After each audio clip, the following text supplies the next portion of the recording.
Welcome. In this video, we will be going over each of the individual settings and menu options on the Personnel Management Kiosk. We're picking up right where we left off in the Quick Start Guide. If you haven't done so already, we recommend going back and watching that video first. Diving right in, we're going to press the middle mouse button to open the password prompt. Here we have Application Settings, Face Data Entry, Application Information, Pass Record, and Face Database. There's quite a bit of information under Application Settings, so we'll circle back to it a bit later on in the video. Next on the list is Face Data Entry. This has already been covered in the Quick Start Guide. Going over it briefly, this is where users can be added to the Face database. After Face Data Entry is Application Information. Here you can find some useful information about your device, such as the system firmware version, camera information, and the MAC address. Next is the Pass Record. This is where you can view the check-in history of the kiosk. You'll be able to see the registered users that have checked in, as well as the time and their temperature upon check-in. You can also set a search parameter for desired dates and times, and then export this list to a connected USB storage device. Unregistered users or strangers will not be saved in the Pass Record unless the default changes are saved. This setting will be in the Application Settings, which we will get to shortly. The last item on the list is the Face Database. This is where you can view all of the registered users along with their name and picture. You can also remove registered users in this menu. From the submenu, we will now be going into the Application Settings. Please note that while we will be covering the application settings, we will not be giving specific settings that should be applied. From the submenu, we will now be going into the Application Settings. Running down the list at the top, we have the Device Name setting. By default, the device name will be the MAC address. This can be renamed to your desired identifier, such as Check-in 1 or West Entrance. Beneath the device name is the company name. This will display on the main screen at the bottom along with the MAC and IP address. Click Save to apply the settings. Next is Body Temperature Settings. There are several options here that you can change. The first setting is Body Temperature Test. Turning this off will disable the temperature reading upon checking in. The compensation temperature is an offset that can be applied to the temperature reading to adjust for surrounding conditions. You can select plus or minus to make adjustments as needed. We recommend using another thermometer to accurately adjust the compensation setting. The next item is the alarm threshold. At this time, this setting can only be set in Celsius. The default setting is 37.3 degrees, which is approximately 99.1 degrees Fahrenheit. This is the temperature that will trigger the alarm to activate if a user checks in whose temperature exceeds this threshold. For the body temperature alarm, changing this setting to off will disable the alarm. This makes it so that the alarm does not go off when their temperature exceeds the threshold.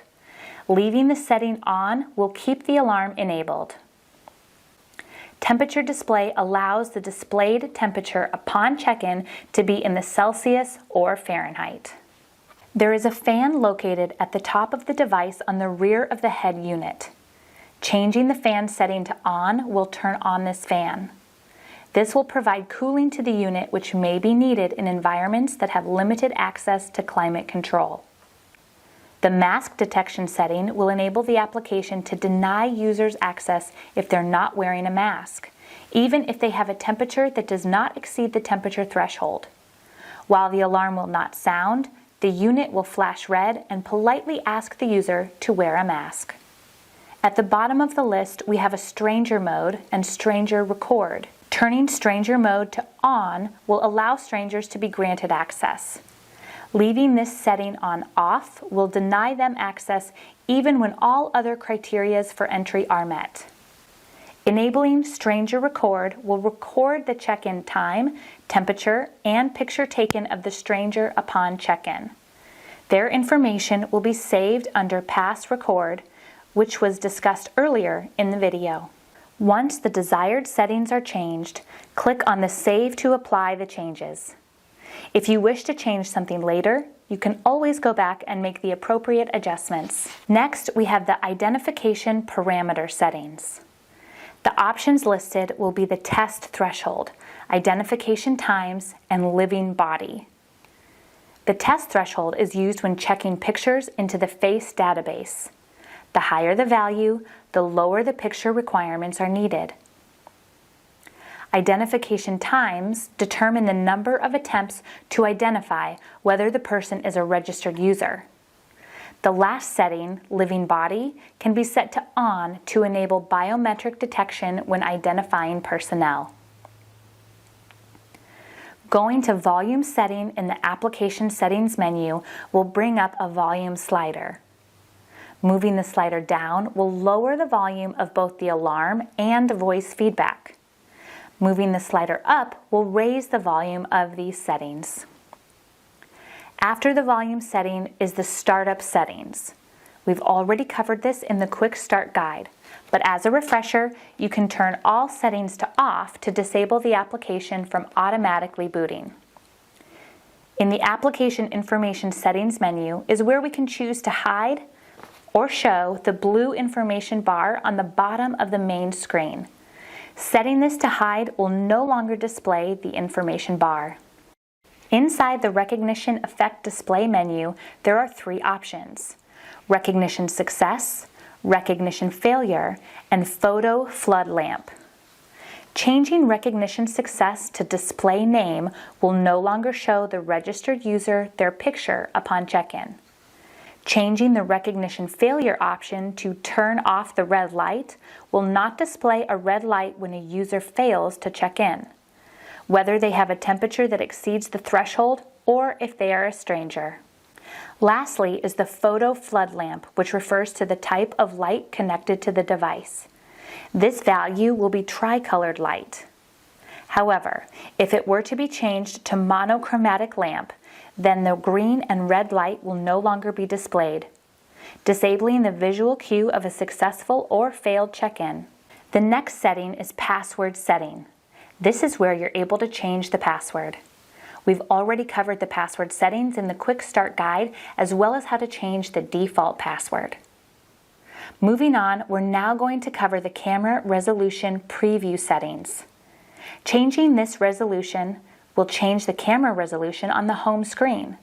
Changing this option to 640 by 480 with the application information hidden will display a gray rectangle at the bottom of the screen, while the 1280 by 720 resolution covers the whole screen. In the lock screen brightness setting, we can tell the application how dim or bright to make the screensaver after the unit times out from inactivity. Raising the contrast setting will make the application brighter, while lowering it will decrease the brightness. Next is the restart time setting.